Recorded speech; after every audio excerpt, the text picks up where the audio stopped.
동력 글밭 12월 28일 목요일. 아직도 많은 그건 아니야. 한 해가 저물어가는 이 즈음에 아직도 많은 것들이 그건 아니야에 머물러 있습니다. 오늘은 그건 아닌 것들 중에서 두어 가지를 둘러볼 참입니다. 어제 외교부에서 한일 위안부 문제 합의에 뒷거래가 있었음을 고백했습니다. 뒷거래를 두루 쓰고 있는 이면 합의라는 단어를 써 발표한 것입니다. 일본의 강력한 요구를 그대로 받아들이고 백성들에게는 거짓으로 발표되었던 것입니다. 첫째로 정대협 등 단체가 불만을 표명할 경우 설득을 해달라는 것입니다.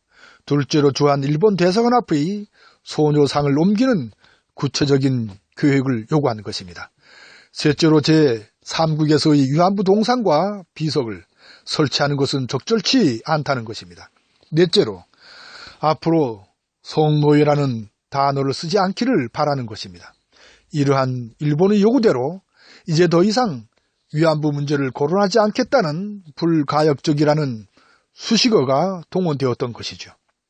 도대체 박근혜 정권은 어느 나라의 정권인지를 묻지 않을 수 없는 지경입니다. 또 하나의 아닌 것은 공영방송인 KBS, MBC의 엉킨 문제입니다. 지난 12월 7일 박문진 이사회는 MBC 신임 사장으로 최승호님을 지명했습니다. 이에 따라 망가진 MBC는 빠른 정상화의 길로 나아가고 있습니다. 이에 비하여 KBS는 여전히 느리기만 합니다. 마치 손상된 신경이 되살아나기만을 기다리는 듯이 부지 하세월이었으니까요. 다행히도 파업 115일째를 맞고 있는 어제 KBS에 기쁜 소식이 날아왔습니다. 방통위는 이에 수급 꼴통 정권이 추천한 강규영 이사 해임 건의안을 최종 의결했습니다. 이제 대통령이 이 건의를 받아들이고 새 이사를 선임하면 상황은 곧바로 달라집니다. 그러니까 KBS의 정상화 길이 마련된 것이죠. KBS를 움직이고 있는 것은 KBS 이사회입니다. 이 이사회의 구성은 11명으로 수급골통 성향의 이사가 6명을 차지하고 있었습니다.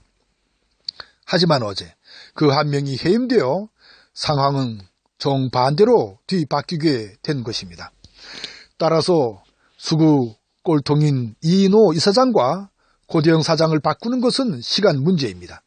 따라서 KBS도 MBC처럼 정상화의 길을 곧 밟게 될 것입니다. 그런데 어쩌다 이다지도 많은 시간이 걸리는지 참으로 답답한 지경입니다. 그래서 무늬만 개혁 진보가 아닌지를 묻고 싶을 정도였으니까요. 너무 더딘 개혁은 적폐 청산의 좌절로 이어져 심한 두려움을 불러오기도 합니다. 철저하게 적폐를 청산하지 않았던 김대중 노무현 정권 이후 이명박근혜 정권을 겪으면서 너무도 쓰린 경험을 몸소 체험한 백성들이기 때문입니다. 어제는 김관진 옛 국방부 장관이 총선을 한 달 앞두고 만든 군 심리전단 문건이 나왔습니다. 오늘 새벽에는 조윤선 옛 청와대 정무수석의 구속영장이 기각되었다는 소식이 전해졌습니다. 아직도 많은 것들이 그건 아니야에 머물러 있는 오늘입니다. 좀 더 냉엄하게 적폐를 청산하는 데 온 힘을 다하는 문재인 정권이기를 빕니다. 목요일 새벽을 이렇게 달립니다. 고맙습니다.